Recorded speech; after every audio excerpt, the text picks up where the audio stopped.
আল্লাহ তাআলা দিনের বেলারে আমলটি তোমার কাছে চাই। বান্দা আমার আল্লাহ পাক রব্বুল আলামিন নবীজির মাধ্যমে জানিয়ে দিয়েছেন, রমজানের রোজা হলো আমি আল্লাহ তাআলার জন্য।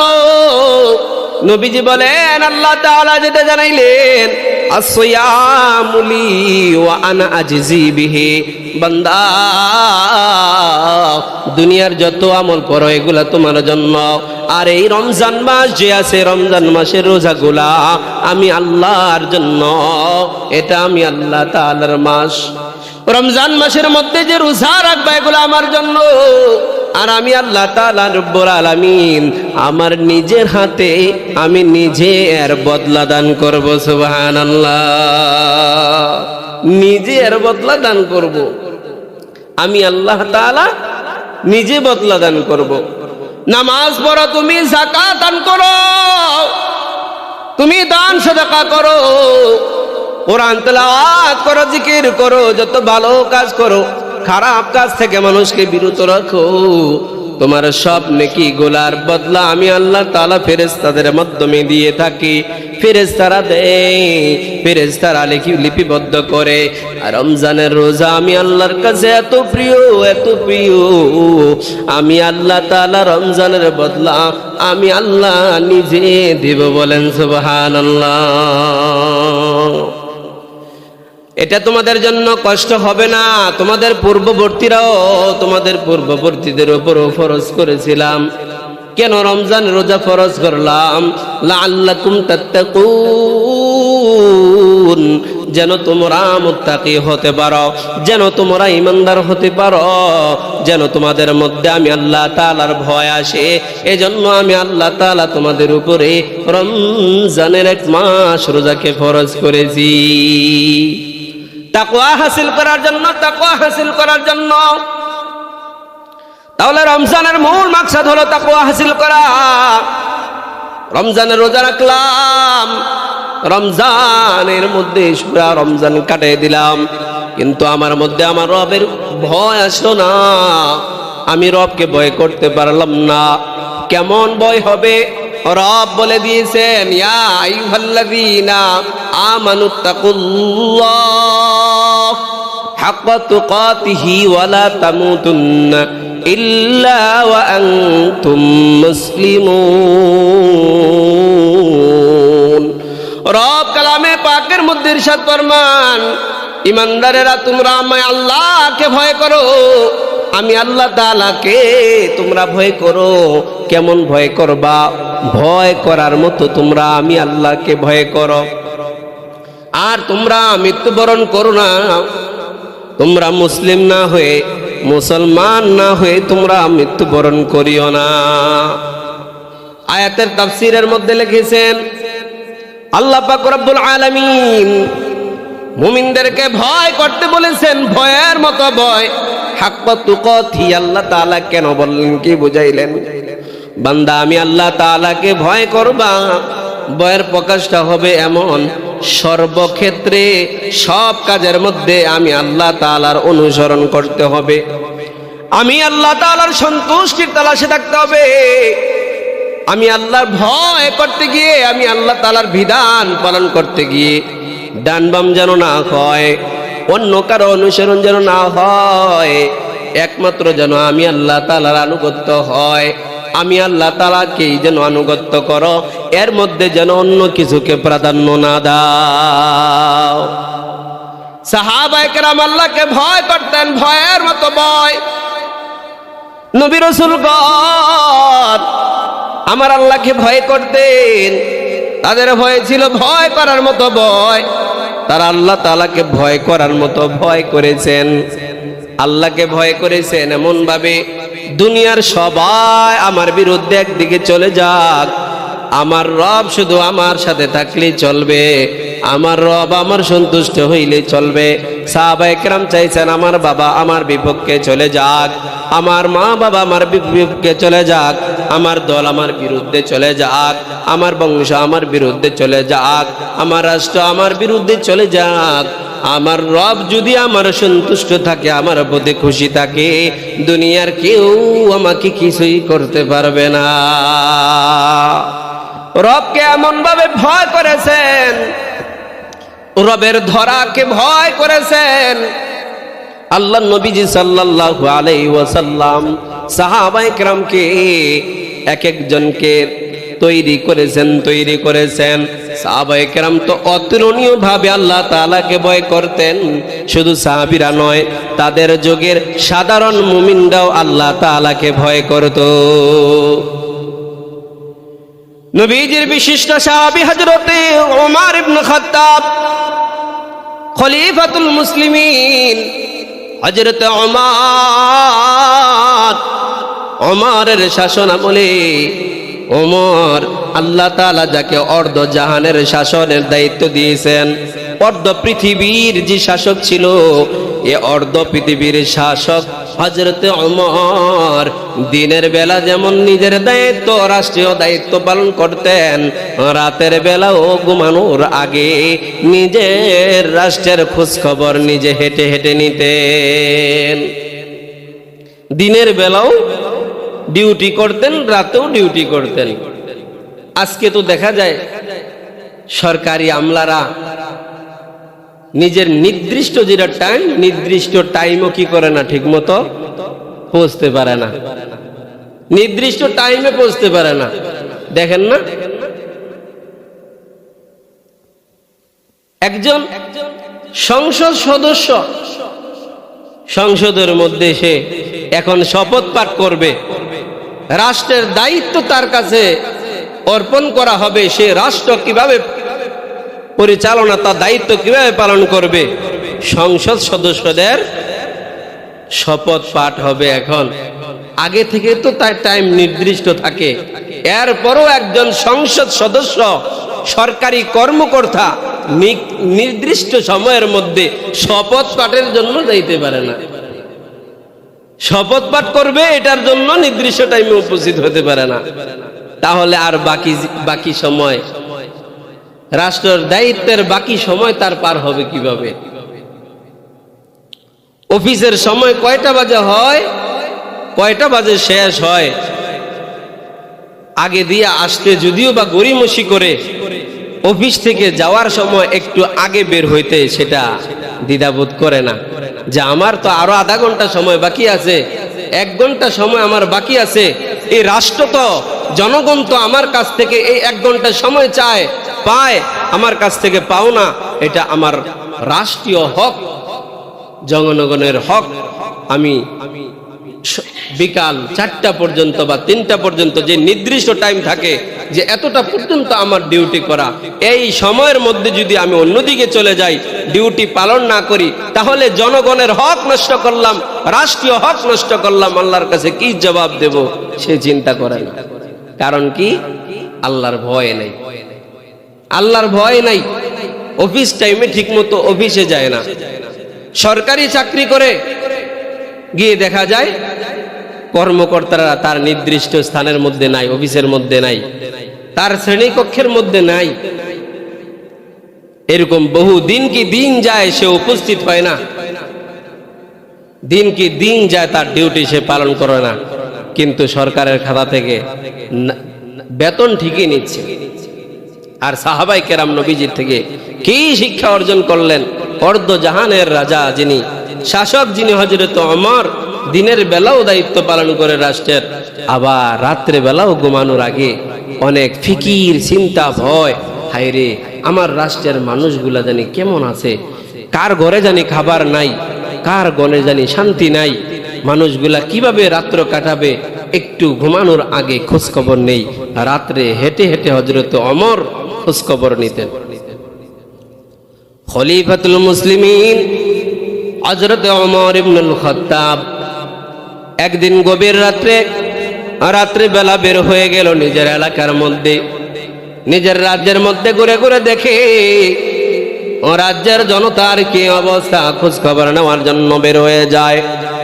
খলিফাতুল মুসলিমিন হযরত ওমর একদিনকার ঘটনা, পথ দিয়ে যাচ্ছেন, পথে রাস্তার পাশে এক বাড়ি, ওই বাড়ির মধ্যে, ঘরের মধ্যে মা আর মেয়ের মধ্যে কথোপকথনের কথা হাদিসের মধ্যে উল্লেখ করেছেন। রাসূল ঘটনাকে শুধু গল্প বলার জন্য বলে নাই, উম্মতের শিক্ষার জন্য বলেছেন। হযরতে ওমর রাত্রিবেলা যখন বের হইলেন, তাকে দেখলেন মা আর মেয়ে দুজন এক ঘরের মধ্যে কথা বলতেছে। মেয়ে মাকে বলে, মা আজকে দুধ একটু কম হয়ে গেছে গো মা, একটু কম হয়ে গেছে। মা মেয়েকে ডাক দিয়ে বলে, মেয়ে বোকা নাকি তুমি? দুধ একটু কম হয়েছে তো কি হয়েছে, এই দুধের সাথে একটু পানি মিশাইয়া দাও। মেয়ে মাকে ডাক দিয়ে বলে, মা খলিফাতুল মুসলিমিন হযরত ওমর যদি জানতে পারে ও মা, তাহলে কি অবস্থা হবে গো মা? ওমর জানতে পারলে কঠোর শাস্তি দিবে। মা মেয়েকে বলল, মা ও আমার মেয়ে, কি বললা তুমি?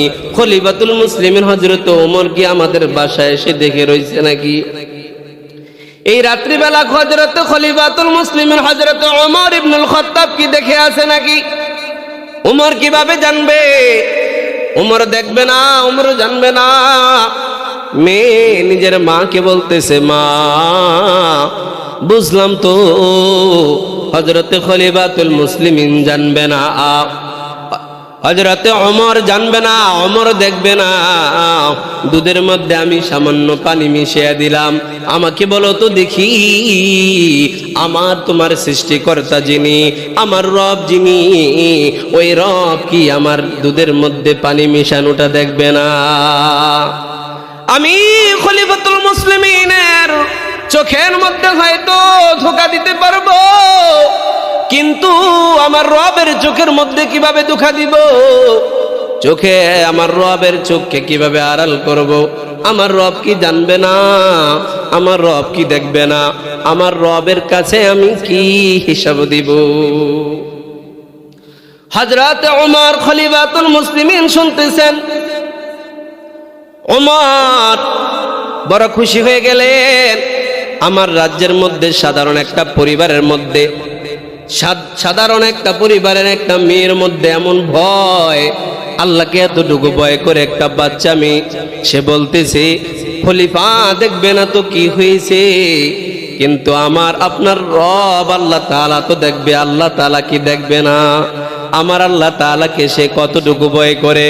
হযরতে ওমর চলে গেলেন আর সিদ্ধান্ত নিলেন, আমার ছেলে হযরতে আব্দুল্লাহ ইবনে ওমর সে বিবাহের উপযুক্ত, তার জন্য তো পাত্রী খুঁজতেছি। আমার নিজের পছন্দের মতো পাত্রী পেয়ে গেলাম। এই দুধ বিক্রেতা একজন সাধারণ ফ্যামিলির একটা মেয়ে, যাদের ফ্যামিলিটা দুধ বিক্রি করে, সাধারণ গাভীর দুধের বিক্রির উপরে যাদের ফ্যামিলি চলে, ওই ফ্যামিলির মেয়েকে হযরতে ওমর নিজের ছেলের পুত্রবধূ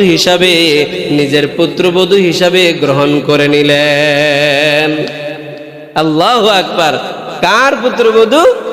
খলিফাতুল মুসলিমিন হযরতে ওমর ইবনে খাত্তাব, অর্ধ জাহানের রাজত্বের মালিক আল্লাহ যাকে বানাইছেন, অর্ধ জাহানের শাসক যিনি, তার ছেলের বউ হবে, তার পুত্রবধূ হবে কে? সাধারণ একটা ফ্যামিলি, যেই ফ্যামিলি দুধ বিক্রির উপর দিয়া চলে, সাধারণ একটা মেয়েকে তার পুত্রবধূ বানাইবে। হযরতে খলিফাতুল মুসলিমিন ওমর কি বাছাই করলেন? পাত্রী নির্ধারণ করার ক্ষেত্রে কি পছন্দ করলেন, কি দেখলেন?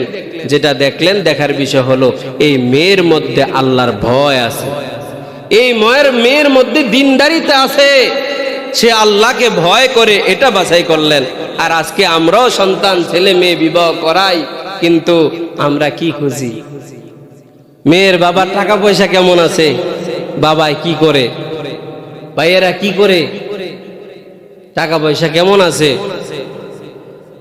এরপর মেয়েদের বংশের নাম কেমন, বংশের খ্যাতি কেমন, খুঁজে কি খুঁজে না?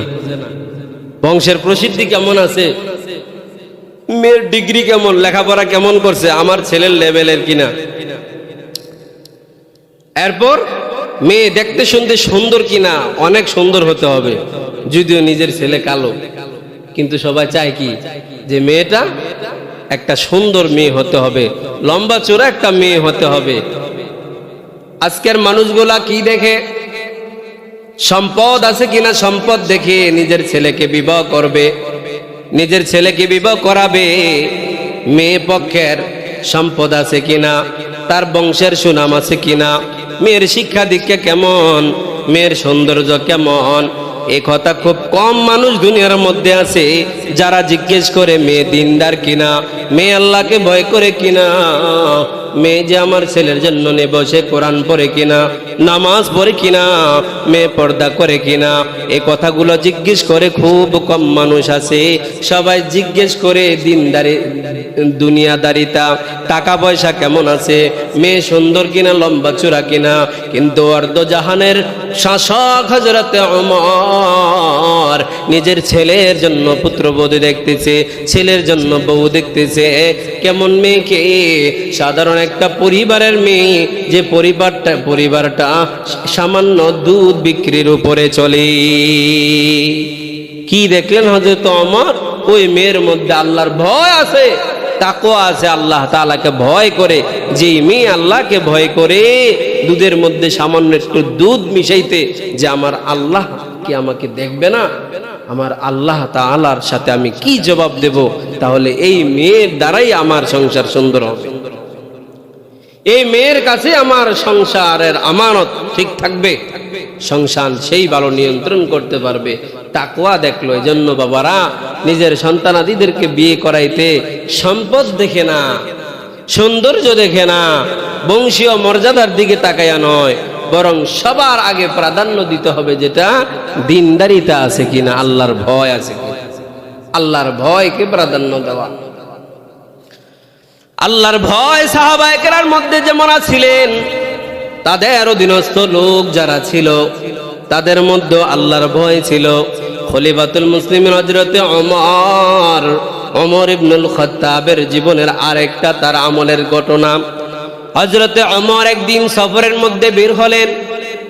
হযরতে ওমর একদিন সফরের মধ্যে বের হয়ে যায়, সাথে নিজের সফরের সঙ্গীও আছে। যেতে যেতে অনেক দূর গিয়ে দেখে একজন লোক কিছু বকরি মাঠের মধ্যে চড়াইতেছে। একজন রাখাল, পেটের মধ্যে বউ ক্ষুধা, সাথে কোনো খানা নাই, কোনো পানিও নাই, ক্ষুধা তাড়না যন্ত্রণা সহ্য করতে পারছে না। হযরতে ওমর মাঠের মধ্যে বকরি চড়াইতেছে। ওই রাখালের কাছে গিয়ে বলে, রাখাল, তুমি যে বকরিগুলা চড়াইতেছ, তোমার এই বকরিগুলা থেকে একটা বকরি আমাদের কাছে বিক্রি করে ফেলো, তাহলে দুইজনের উপকার। আমার ফায়দা হলো আমাদের ক্ষুধা মিটবে, তোমার উপকার হলো তুমি কিছু টাকা পাইবা। রাখাল বলল, হে মুসাফির, কে তুমি? তোমাকে চিনি না, তবে শোনো, আমার এই বকরি বিক্রি করার অধিকার নাই, কারণ এগুলার মালিক আমি না, আমি এগুলার দেখাশোনার দায়িত্বে আছি, তথা আমি একজন রাখাল। মালিক এখানে নাই, মালিকের অনুমতি ছাড়া আমি বিক্রি করতে পারি না। খলিফাতুল মুসলিমিন ওই রাখালকে যাচাই করার জন্য বলতেছে, কি বলো, তুমি রাখাল হয়েছ, কি হয়েছে? তোমার মালিক তো এখানে নাই, একটা বকরি আমাদের কাছে বিক্রি করে দাও, যথার্থ মূল্য, যথাযথ মূল্য তোমাকে দেওয়া হবে।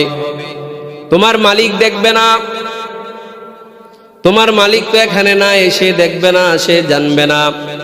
সামান্য একজন রাখাল খলিফাতুল মুসলিম হযরতে ওমরকে বলে, ও মুসাফির, আপনার পরিচয় আমি জানি না, আপনি বললেন এই বকরিগুলোর মালিক দেখবে না, আমি রাখাল যদি বিক্রি করি, তার একটা বকরি আপনার কাছে বিক্রি করে দেই, কিছু টাকা পাবো, আমার উপকার হবে, বকরিগুলোর মালিক দেখবে না, ঠিক আছে, বকরির মালিকের চোখে আমি ফাঁকি দিতে পারবো, কিন্তু আমাকে বলেন দেখি, আমার আপনার রব যিনি, এই বকরিগুলোর মালিকের রব যিনি, ওই রবকে আমি চোখের মধ্যে কিভাবে ফাঁকি দেব?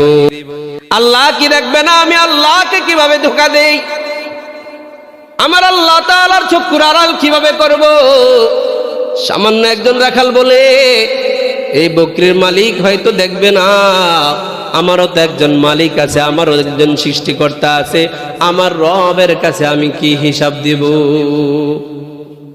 খলিফাতুল মুসলিমিন হযরত ওমর তখন নিজে আনন্দিত হলেন, হায় রে, আমার রাজ্যের সাধারণ একজন রাখাল, তার মধ্যে যদি এতটুকু ভয় হয়, আল্লাহ তাআলাকে এতটুকু ভয় করে, সে যদি এতটুকু আমানতদার হয়, তাহলে আমার রাষ্ট্র নিয়ে আর কোনো ভয় নাই। আমি এখন মরে গেলেও রাষ্ট্র ভালো চলবে। সুবহানাল্লাহ। কি বলেন? প্রজা কি এমনি এমনি ভালো হয়েছে? হ্যাঁ, রাজা যখন ভালো হয়েছে প্রজারা ভালো হয়েছে। রাজা ওইভাবে নিজের দেশের মানুষকে গড়ে তুলছে। না ভাই, এই রাজা দিনের বেলাও ডিউটি করে, রাত্রের বেলাও আবার ঘুরে ঘুরে মানুষের খবর নেয়। এমন রাজা পাইবেন কই? খুঁজে দেখেন মানুষের পিছনে কিভাবে সময় দেয়। আবার শেষে রাতে উঠে আল্লাহ তাআলার কাছে উঠা কান্দে, নিজের দায়িত্ব যেন পালন করতে পারে, নিজের জাতির জন্য কান্দে, আল্লাহ তাআলার কাছে মাগফিরাত চায়, আল্লাহর কাছে সে রহমত চায়, আল্লাহর কাছে সে সাহায্য চায়। শাসক হলে এমন হওয়া দরকার, প্রজারা তার সুন্দর হবে। আবার প্রজাদের উপরও নির্ভর করে রাজা তার কেমন হবে। প্রজারা যদি ভালো হয়, প্রজাদের যদি আল্লাহর ভয় থাকে, প্রজারা যদি আমানতদার হয়, খেয়ানত না করে আল্লাহর বিধানকে যদি সে যথাযথভাবে পালন করে, তাহলে আল্লাহ তাআলা তাদের উপরে ভালো শাসক দান করে। আর যদি তারা আল্লাহ তাআলার খেয়ানত করে, তাদের উপরে আল্লাহ জালেম শাসক চাপাইয়া দেয়। সব ঝামেলা, দুর্নীতি, চাঁদাবাজি, খুন খারাপি, রাহাজানি, লুট তরাজের মূল কারণ হলো ভয় না থাকা। ভয় না থাকা। এই জন্য এই রমজান মাসের রোজার মূল হলো, আল্লাহ বলেছেন লাআল্লাকুম তাত্তাকুন, যেন তোমরা মুত্তাকি হইতে পারো, যেন তোমাদের মধ্যে ভয় আসে, আমাকে যেন ভয় করো। হাদিস থেকে আরেকটা ঘটনা বলতেছি, খুব ভালো করে বুঝবেন। আল্লাহ রাসূল সাল্লাল্লাহু আলাইহি ওয়াসাল্লাম সাহাবায়ে কেরামকে শোনাইতেছেন। সাহাবায়ে কেরাম বসা, আল্লাহর হাবিব সাল্লাল্লাহু আলাইহি ওয়াসাল্লাম সাহাবায়ে কেরামকে বর্ণনা করেন। বুখারী শরীফের মধ্যে আসছে, আল্লাহর এক বান্দা মওতের সময় কাছে আসছে, মৃত্যুর আগে দিয়ে দেখবেন মানুষ নিজের আপনজনকে ডাইকা আনে, খবর দিয়ে আনে, তাদের সাথে কিছু ওসিয়ত করে, কিছু নসিহত করে, তাদের কাছ থেকে ক্ষমা চাইয়া নেয়, তাদেরকে ক্ষমা করে দেয়, কিছু কথাবার্তা মৌতের আগে দিয়া। অনেক মানুষ বলে, যারা বোঝে, ওই ব্যক্তি তার ছেলে সন্তানদেরকে ডাকলো, সন্তানদেরকে ডাইকা বলে, আমার সন্তানরা, তোমরা সাক্ষ্য দাও দেখি আমি তোমাদের বাবা হিসাবে কেমন ছিলাম। আমি তো তোমাদের বাবা, তোমরা আমার সন্তান, আমি কেমন, তোমরা সাক্ষ্য দেও। সন্তানরা বলল, বাবা আপনি আমার বাবা, আমাদের পিতা, আপনি পিতা হিসাবে, মানুষ হিসাবে বড় ভালো, আমাদের নজরে বড় ভালো। ভালো সাক্ষ্য দিল সন্তানরা বাবার মৌতের আগে। এবার বাবা মৌতের আগে সন্তানদেরকে ওসিয়ত করে যায়, ওসিয়ত দাবি করে যায়, একটা মৌতের আগে ওসিয়ত করে যায়, সন্তান আমি যদি তোমাদেরকে একটা দাবি করি, তোমাদের কাছে একটা ওসিয়ত রেখে যাই, তোমরা কি আমার এই ওসিয়তটা পালন করবা? সন্তানরা বলল, বাবা যদি সাধ্য মতো হয় তাহলে করব। বাবা বলল, সন্তান আমি যখন মরে যাই, আমার ময়েত হয়ে গেলে, আমার যখন মৃত্যু এসে যায়, আমার প্রাণ পাখি দেহ থেকে যখন উড়ে যায়, তখন তোমরা আমার মৃত্যুর পরে আমার লাশটাকে আগুনের মধ্যে জ্বালায়া দিবা, আগুনের মধ্যে পুড়ে দিবা, আগুনের মধ্যে জ্বালায়া পুরায়া ভস্ম করে দিবা। এর মধ্যে যে ছাইগুলা হবে, আমার লাশ পুড়ে ছাই ছাই হয়ে যাবে। এই ছাইগুলাকে তোমরা কি করবা? ওই বড় নদীর মধ্যে, সমুদ্রের মধ্যে, জমিনের মধ্যে এদিক সেদিক ছড়াইয়া ছিটাইয়া দিবা। আমি মরার পর আমার লাশটারে পুরাইয়া, আমার লাশটারে জ্বালাইয়া ছাই বানাইয়া ফেলবা। ছাই বানাইয়া চতুর্দিকে এদিকে সেদিকে আমার ছাইগুলারে ছড়াইয়া ছিটাইয়া নদীর মধ্যে ফালাইয়া দিবা, দিয়ে দিবা। তাহলে আমার ছাই কোথায় চইলা গেছে, চতুর্দিকে বিক্ষিপ্ত হয়ে যাবে সারা দুনিয়ায়। সমুদ্রে যদি ফালাইয়া দেয়, সে তার সন্তানদেরকে ওসিয়ত করলো, রাসূলুল্লাহ সাল্লাল্লাহু আলাইহি ওয়াসাল্লাম সাহাবায়ে কেরামকে বলেন, ওরে আমার সাহাবী, ওই ব্যক্তি তার সন্তানদেরকে যেমন ওসিয়ত করেছিল, সন্তানরা ওই ব্যক্তি মওতের পর তেমনটাই বাবার সাথে করেছে।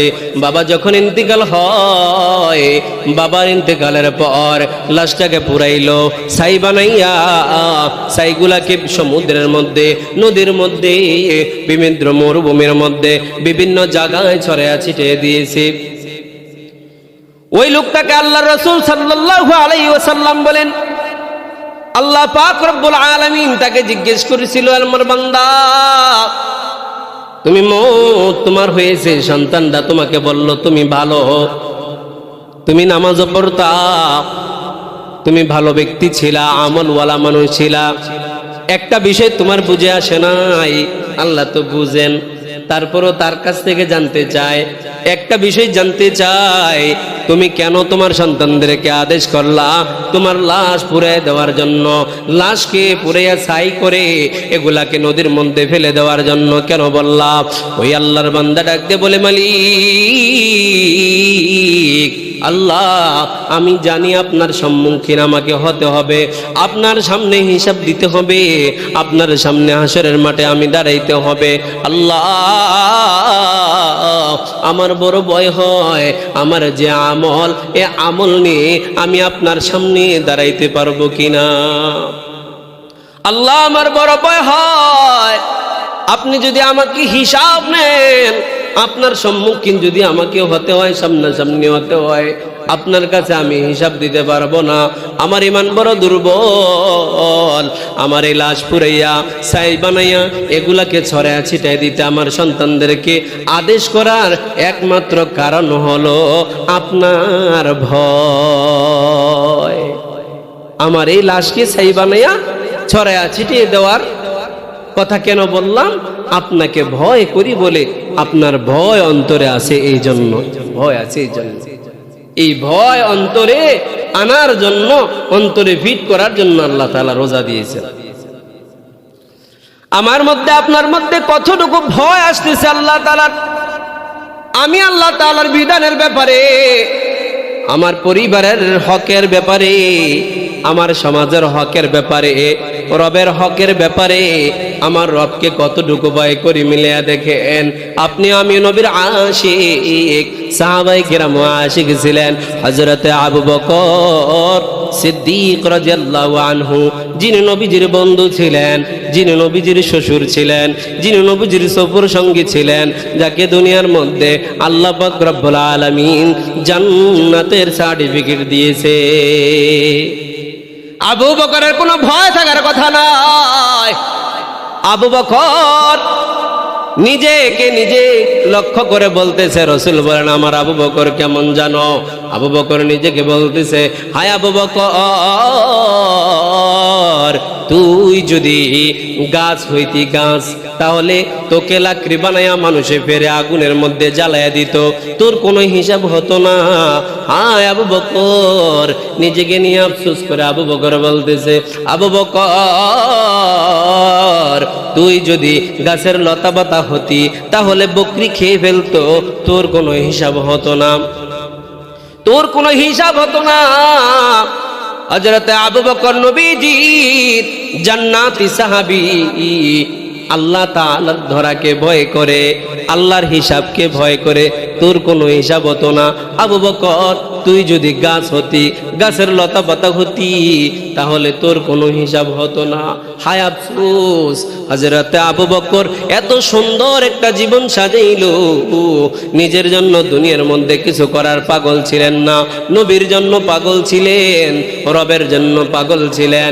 যে রব আবু বকরকে জান্নাতে বলে ঘোষণা দিয়েছে, ওই আবু বকর নিজে আল্লাহর সামনে কিভাবে কি হিসাব দিবে, নিজে তারকে ভয় করে আর বলতেছে, হায় আবু বকর, তুই যদি গাছ হয়ে যেতি, তুই মানুষ না হয়ে যদি গাছ হইতি, গাছের লতা পাতা যদি হতি, হায় আবু বকর, তোর হিসাব হইতো না।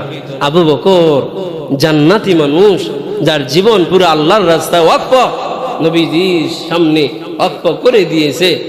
ওই আবু বকর আল্লাহ তাআলার সামনে হিসাব দেওয়াকে ভয় করে তো আমি মোল্লার খবর কি? আমি একজন ইমানদার, এত সামান্য দুর্বল আমার ইমান, আমার খবর কি? চিন্তা করেছেন মুসলমান ভাই, মুরব্বী বাবাজিরা?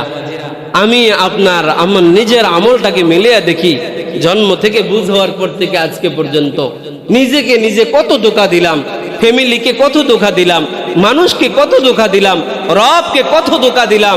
হায়, রবকে ধোঁকা দিতে দিতে নিজেই ধোঁকার মধ্যে পড়ে গিয়েছি। নিজে এখন ধোঁকার এক স্বর্গের মধ্যে নিজে বাস করতেছি, ধোঁকার মধ্যে, ধোঁকার দুনিয়ায় বাস করতেছি। এরপরেও নিজে পরিতাপ আমার হয় না। হায়, যদি আমি মানুষ না হইতাম। কোনদিন তো নিজেকে নিয়ে বৎসনা দেই নাই। হায় আলাউদ্দিন, তুই যদি মানুষ না হইতি, তুই যদি গাছ হতি, তুই যদি গাছের লতা পাতা হতি, তোকে বকরি পেয়ে খেয়ে ফেলতো, গাছ হইলে তোকে জ্বালিয়ে ফেলতো লাকড়ি বানাইয়া। নিজেকে এত ছোট করে দেখতে পারলাম না, এজন্য যে নিজেকে ছোট করে মান তাওয়াজা লিল্লাহ রাফাআহুল্লাহ, যে নিজেকে বিনয়ের সাথে ছোট করে দেয়, বিনয় করে আল্লাহর জন্য যে বিনয়ী হয়, নিজেকে ঝুঁকাইয়া দেয়, নিজেকে নত করে দেয়, ছোট করে দেয়, মিঠাইয়া দেয়, আল্লাহ তাআলা রাফাআহুল্লাহ, আল্লাহ তার মর্যাদা বাড়ায় দেয়। সুবহানাল্লাহ।